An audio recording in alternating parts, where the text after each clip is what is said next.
what I'm doing now is I'm getting garnish ready for the coq au vin.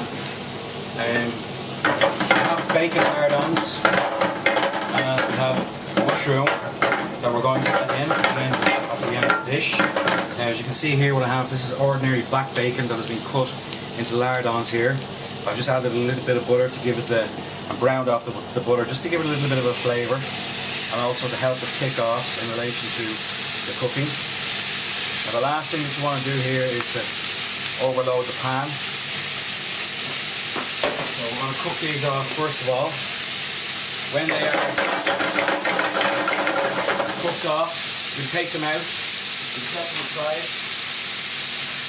and as I said, these are going to be used for the actual garnish in the coq au vin. So when I have these sautéed off and at the stage that I want them at, I will bring it back. Thanks, chef.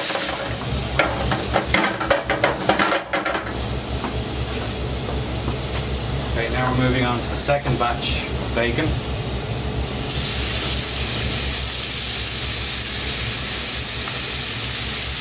Remember, chefs, as well, that you don't season this when you put it in the pan. Remember that the actual bacon itself is plenty salty, all right? So you don't need to add seasoning to this when you're doing it.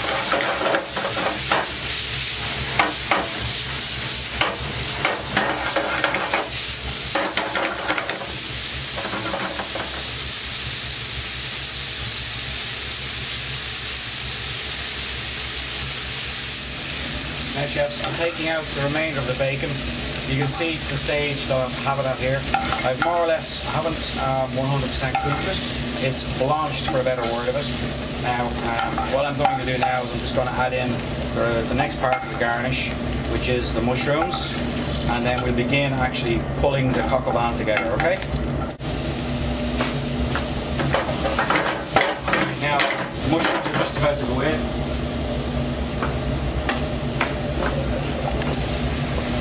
Again, same scenario, don't overload the pan.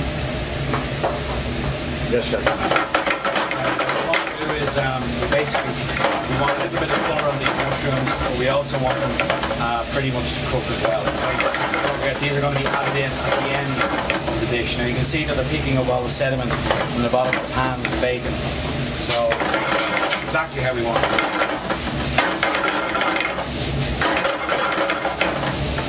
Just leave that cook away there, and then come back to you when we're at the stage where we're about ready to actually pull the whole coq au vin dish together. Okay, chefs, now what we're looking for here is, you can see here, okay, the juice is starting to come out of the mushrooms, right? Now, they're ready. This is the stage we take these off, okay? Don't overcook them. As soon as you begin to see the juice coming out of the mushroom, that's it, off. Okay, chefs, now we're ready to do the coq au vin. First thing now, we've sealed the chicken already, as you can see. We've put colour on the outside of it. Now, what I want to do now is basically get the chicken into the pan, get it going again, skin side down first.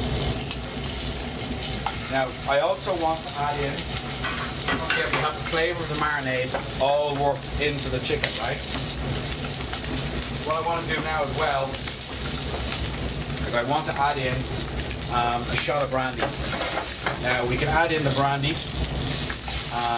into the recipe.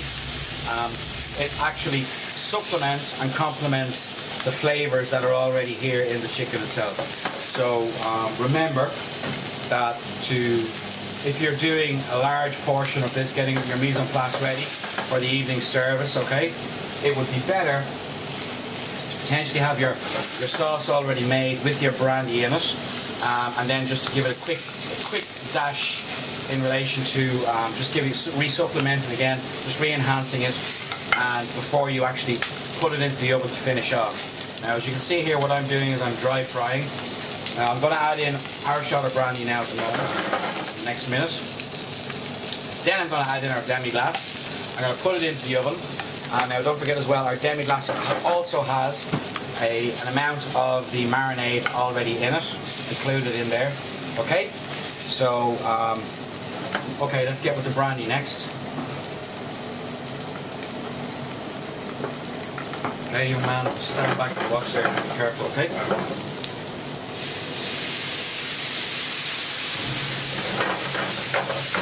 what we have here is the alcohol burning off. Now, the alcohol is gone. We still have residual in the pan here. I want to get this demi-glace in the pan now. Our demi is going in now.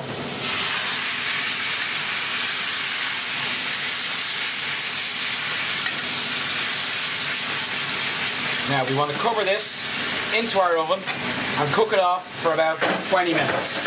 So we're going to cover it now.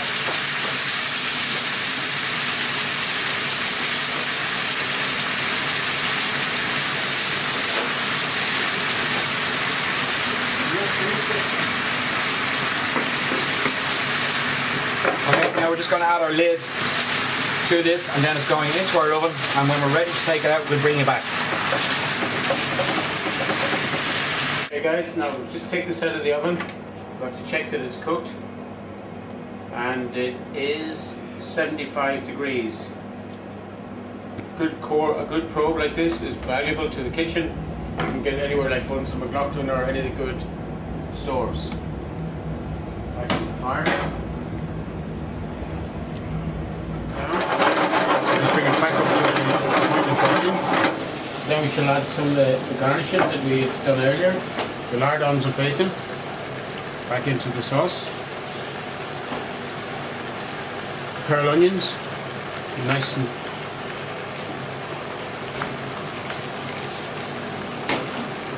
a little bit of parsley. A spoon of our mushrooms.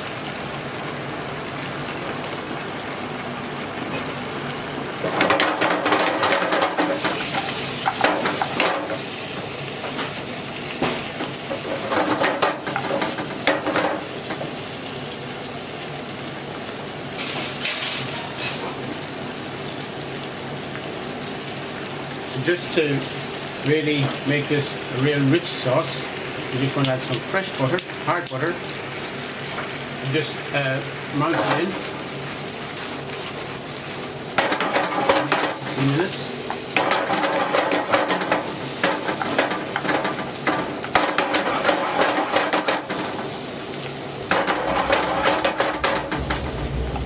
So you see the richness and the shine coming up through the butter.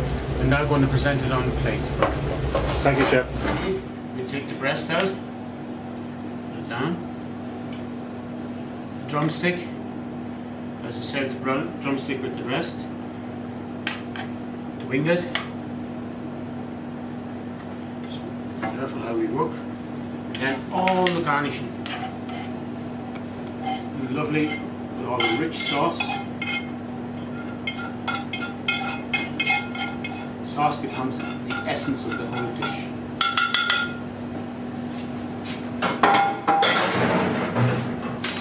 Presentation, just clean up your dish. Balance it so it's all there. A little bit more parsley. Voila. Excellent. Now, Chef, one question. Is this a classic coq au vin? The classic, the only other way you could change this would be if you got a chicken with the livers in it, you'd puree them with some butter and you make a crouton and serve them on top. Excellent. Thank you, Chef. Chef O'Neill, thank you.